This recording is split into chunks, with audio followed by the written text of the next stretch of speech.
mum, who was struck with hope, is known to have said, "We can all start having babies now." A right-wing government was voted back in 2 years later. 4 years later, my parents and I moved to Cambridge, England, and from then on, Israel became to me a holiday destination and a second home. I'd never seen further than the corners of Kfar Saba, my grandparents' house in Haifa, and some highlights of Tel Aviv. I'd always somewhat known about the conflict. I remember at a very young age, my mum showing me a map of Israel and drawing the green line on it. My dad would attempt to lecture me about the complexities of the wars of 48 and 67, but despite all that, I could never quite wrap my head around it. Who's right? Who's wrong? How do we fix any of it? Still, Israel was to me a country complicated like any other, with its good parts and its bad parts.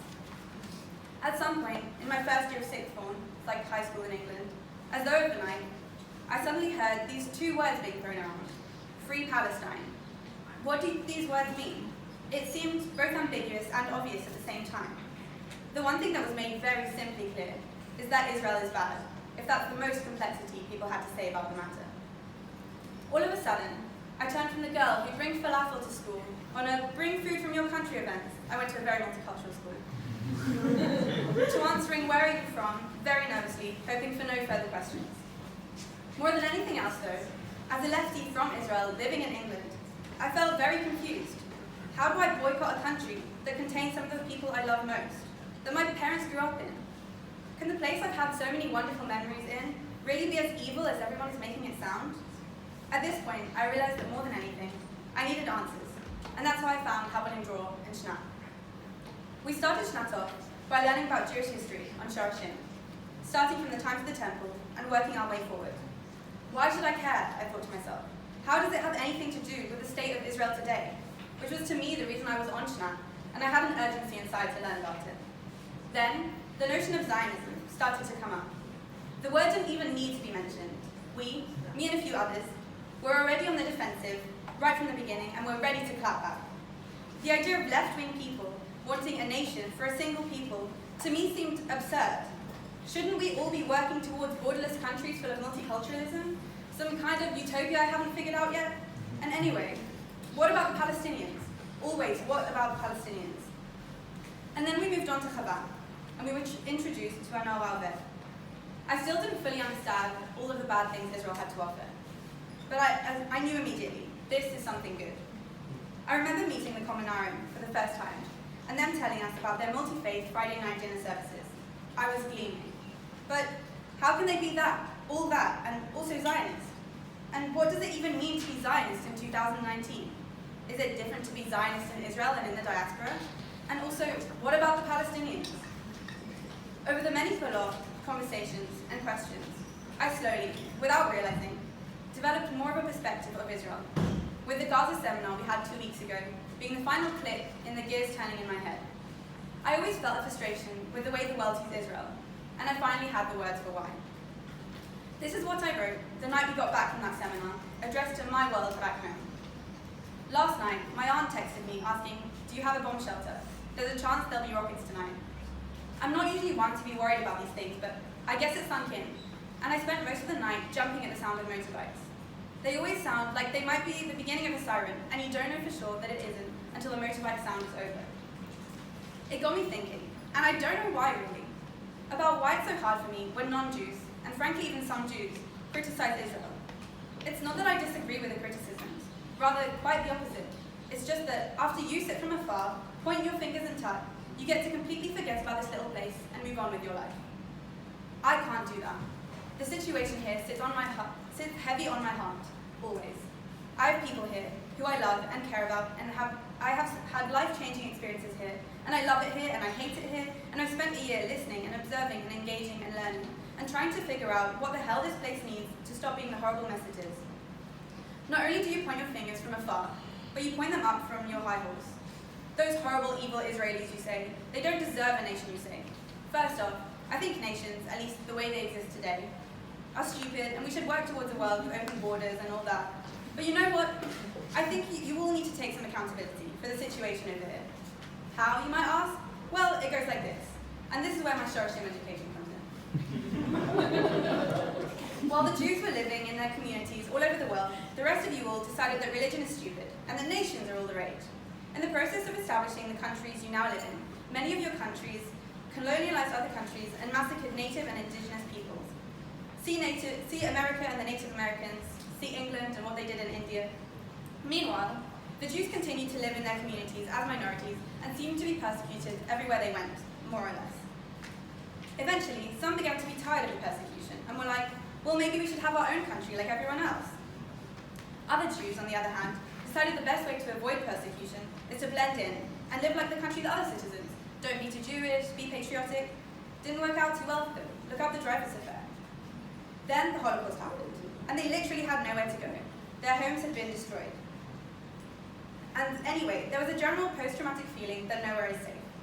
That keeping our head down or trying to make it work within whatever country we're living in doesn't work because 6 million of us were just killed. The British said, here, have half of Palestine, which they were currently occupying and which was never theirs to give. Then we were put here in Palestine with the Palestinians, and maybe there was a way we could have had a better outcome if more relationships were built between Palestinians and Jews, if more dialogue was had.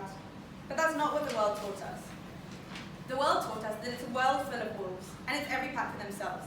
In fact, you all showed us exactly how to do it, and then forced us into this situation of impossible choices. So I'm not saying that the things that were done and that are being done aren't horrible and unjust. I'm just saying that you need to take some accountability and get off your high horse, because this could easily be you being drafted to the army at 18 and wanting to be there.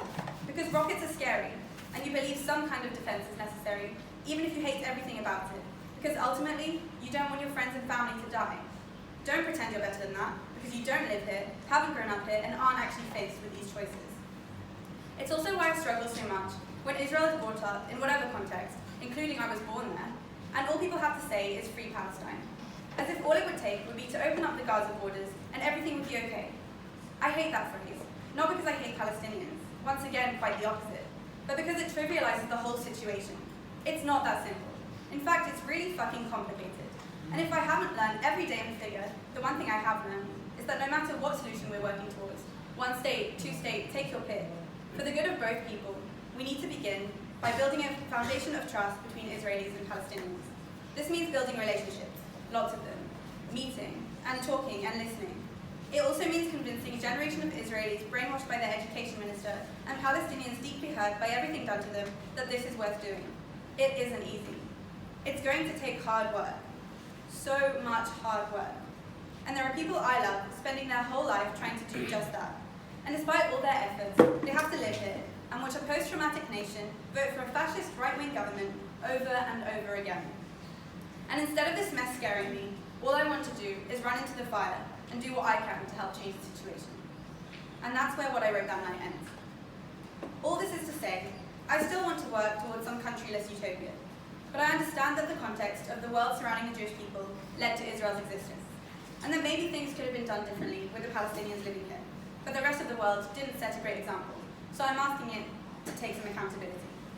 But regardless of the past, I know that right now, there are 2 million Palestinians suffering in Gaza, let alone the West Bank, and not nearly enough is being done about it, nor is it being talked about nearly enough within Israel.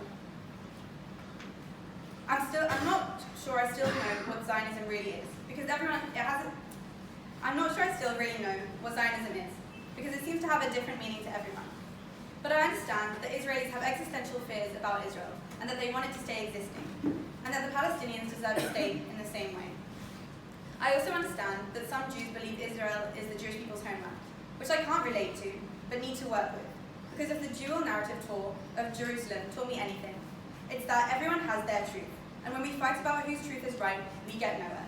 But if we listen to each other, and accept that everyone has their own truth, and we don't fight to correct each other, but instead talk about how we feel, and how we can work together for a future for everyone, despite two truths that maybe seem contradictory, then we achieve things.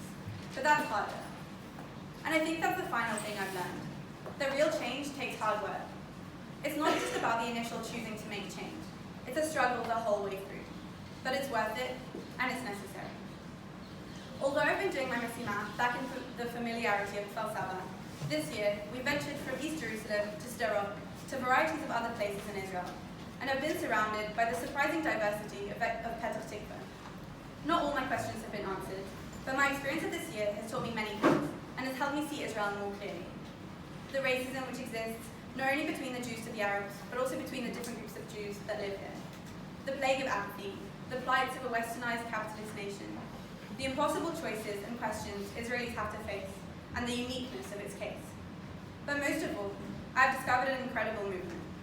That's just one of many organizations that cares so much and works so hard to make change in Israel, to provide support and education and build relationships, which I believe is the key to changing the world. A movement which my parents grew up in and which I couldn't have been more proud to have been involved in. Alev Hashem.